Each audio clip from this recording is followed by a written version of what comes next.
8ാമത്തെ വയസ്സിൽ അവരെന്നെ ഒരു അറബി കോളേജ് പറഞ്ഞു വിട്ടു. 10 വർഷം ഞാൻ പഠിച്ചു. ഞാനൊരു മുസ്ലിം ഉസ്താദായി.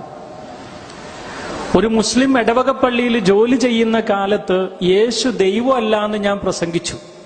യേശു ക്രിസ്തു ദൈവമല്ല. അപ്പോൾ ഒരാൾ എൻ്റെ അടുത്ത് പറഞ്ഞു, യേശു ദൈവമല്ല എന്ന് പറഞ്ഞിട്ട് പോകണ്ട, ആരാന്ന് പറഞ്ഞിട്ട് പോയാൽ മതിയെന്ന്. എനിക്ക് യേശു ആരാന്ന് അറിയില്ല.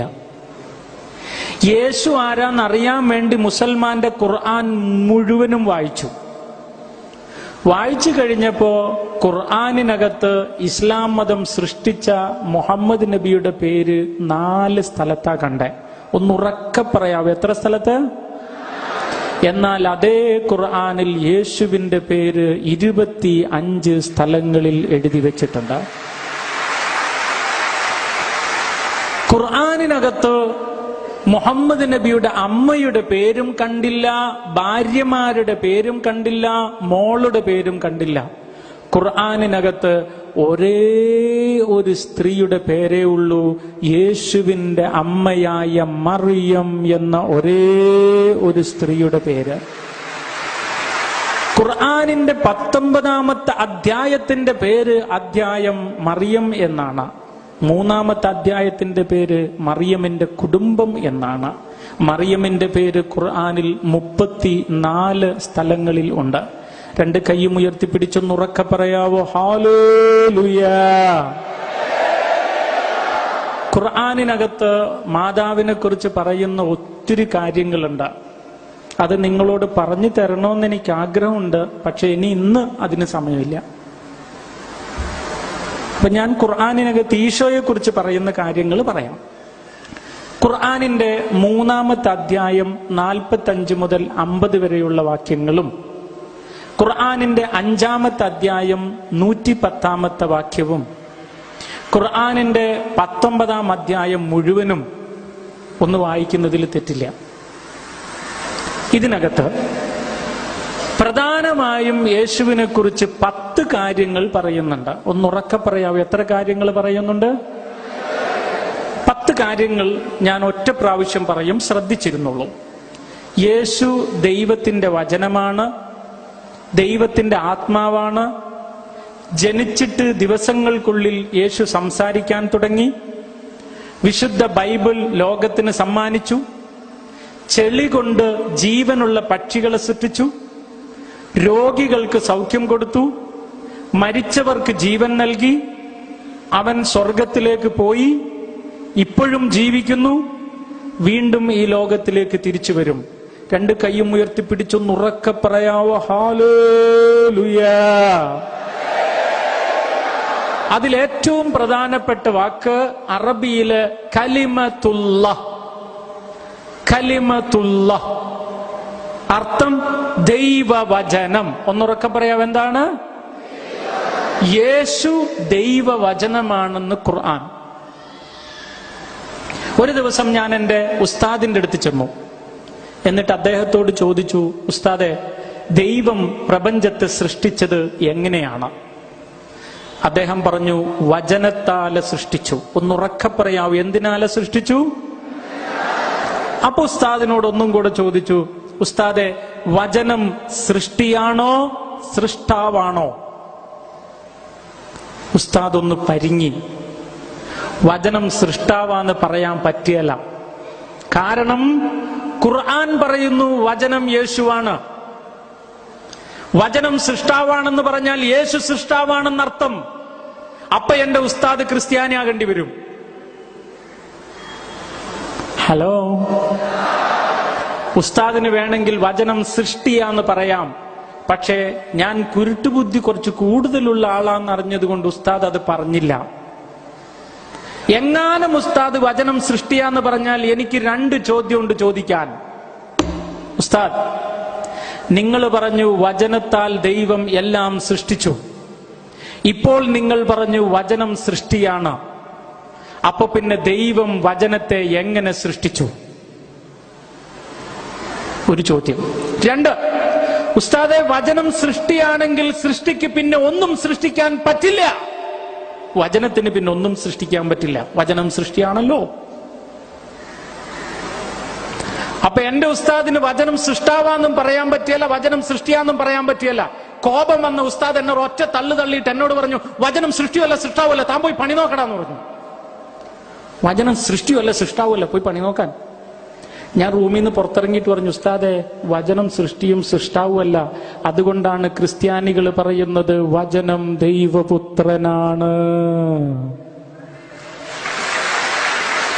നിങ്ങൾ കൈയടിച്ചു, പക്ഷെ എന്റെ ഉസ്താദ് കൈ നീട്ടി എന്റെ ചെപ്പക്കിട്ടൊരടി തന്നു, ചട്ടക്കാന്ന്. ഞാൻ ചോദിച്ചു, എന്താ ഉസ്താദേ? ആളെന്നോട് പറഞ്ഞു, മോനെ ദൈവത്തിന് പുത്രനുണ്ടെങ്കിൽ ദൈവത്തിന്റെ ഭാര്യനെയും കൂടെ കാണിച്ചു തരണം, ഭാര്യ ഇല്ലാതെ എങ്ങനെ പുത്രനുണ്ടാവാനാണ്.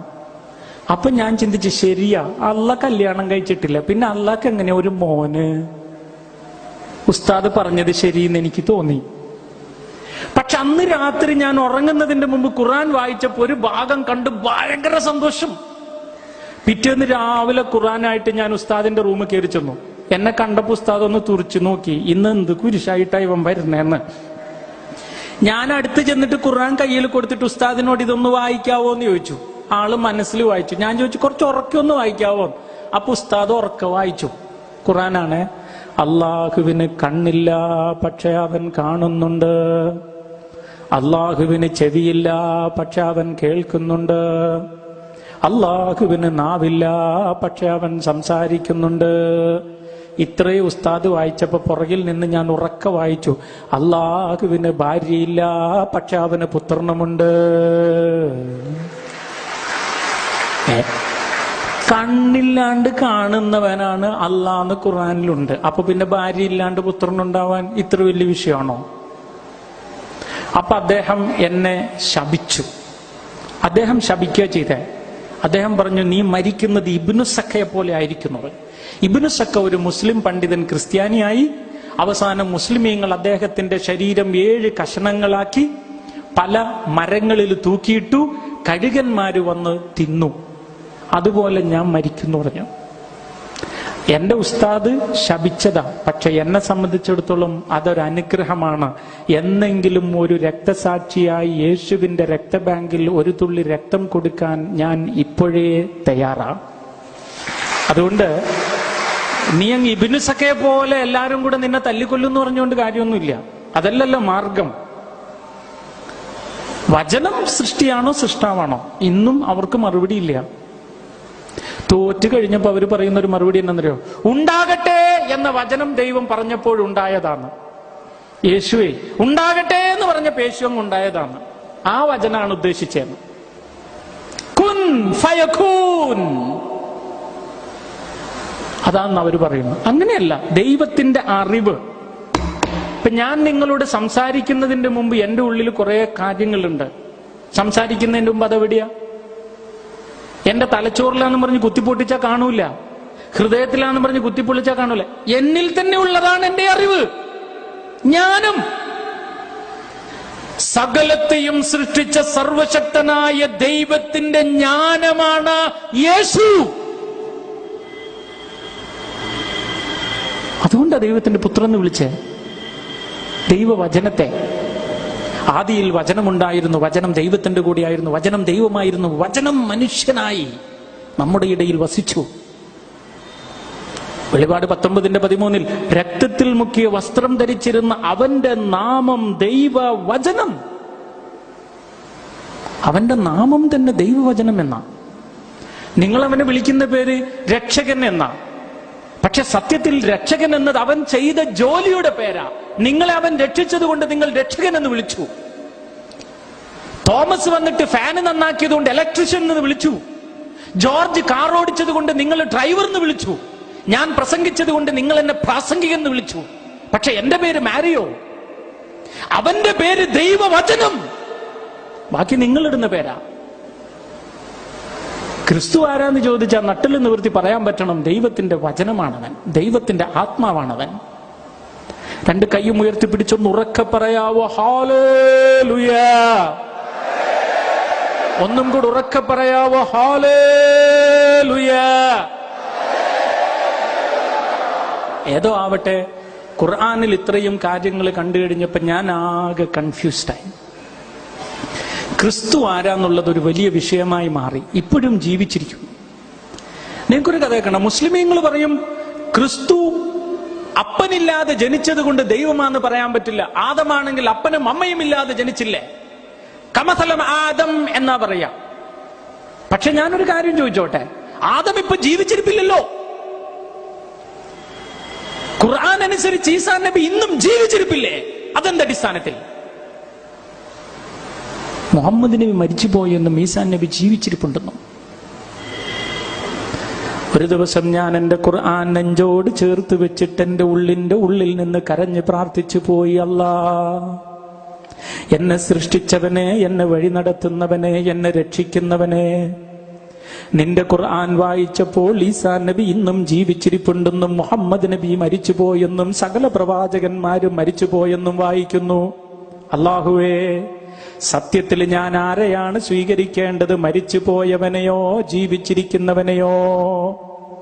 അള്ളാനോട് ഞാൻ ഉള്ളിൽ നിന്ന് കരഞ്ഞ് പ്രാർത്ഥിച്ച് ഖുർആൻ തുറന്നപ്പോ കണ്ട വചനം 10-ാം അധ്യായം 94-ാം വാക്യം. ഖുർആൻ പറയുന്നു, ഫഇൻ കുൻതും ഫീ ശക്കിൻ മിമ്മാ അൻസൽനാ ഇലൈക ഫസ്അലിൽ ലദീന യഖറഊനൽ കിതാബ മിൻ ഖബ്ലിക ലഖദ് ജാഅകൽ ഹഖ്. ഞാൻ നിങ്ങൾക്ക് തന്നിരിക്കുന്ന ഈ ഖുർആനിനകത്ത് എന്തെങ്കിലും സംശയങ്ങളുണ്ടെങ്കിൽ നിങ്ങൾ പോയി ബൈബിൾ വായിച്ചവരോട് ചോദിച്ച് പഠിക്കുക. അല്ലെങ്കിൽ നിങ്ങൾ പോയി ബൈബിൾ വായിക്കുക. നിങ്ങളുടെ സംശയങ്ങൾ നിങ്ങളെ വിട്ടകലും. ഖുർആൻ പറയാ, ഖുർആനിൽ സംശയമുള്ളവനോട്, ക്രിസ്ത്യാനിയോടോ യഹൂദനോടോ പോയി ചോദിക്കാൻ, അല്ലെങ്കിൽ പോയി ബൈബിൾ വായിക്കാൻ. അപ്പൊ സത്യത്തിൽ എന്നെ ബൈബിൾ വായിക്കാൻ പ്രേരിപ്പിച്ചത് മാർപ്പാപ്പയുമല്ല, കർദിനാൾമാരുമല്ല, ബിഷപ്പ്മാരുമല്ല, അച്ഛന്മാരുമല്ല, സിസ്റ്റേഴ്സ് അല്ല, ആൽമായരല്ല, ഉപദേശിമാരല്ല, പാസ്റ്റർമാരല്ല, ബ്രദർമാരുമല്ല. എന്നെ ബൈബിൾ വായിക്കാൻ പ്രേരിപ്പിച്ചത് സാക്ഷാൽ മുസൽമാന്റെ പരിശുദ്ധ ഖുർആനാണ്. ഞാൻ മതം മാറിയതിന്, മനം മാറിയതിന് എന്നെ കുറ്റപ്പെടുത്തിയാൽ അതിനർത്ഥം അവര് പരിശുദ്ധ ഖുർആനിനെ കുറ്റപ്പെടുത്തുന്നു എന്നാ. ഖുർആനാ പറഞ്ഞത് പോയി ബൈബിൾ വായിച്ചോളാൻ. അങ്ങനെയാണ് ഞാൻ ബൈബിൾ വായിക്കാൻ തീരുമാനിക്കുന്നതും ഈ ധ്യാന കേന്ദ്രത്തിൽ എത്തിപ്പെടുന്നതും. 2 കൈയൊന്നും ഉയർത്തിപ്പിടിക്കാവൂ എല്ലാവരും. 2 കൈയും. സകലതും മറന്ന് വാതുറന്നുറക്കെ ഒന്ന് പറയാവോ? ഹല്ലേലൂയാ. ഒന്നും കൂടെ ഉറക്കെ പറയാവോ? ഹല്ലേലൂയാ. ആമേൻ, ആമേൻ, ആമേൻ. ഒരു ദിവസം ഞാനൊരു ബസ്സിൽ യാത്ര ചെയ്യാം.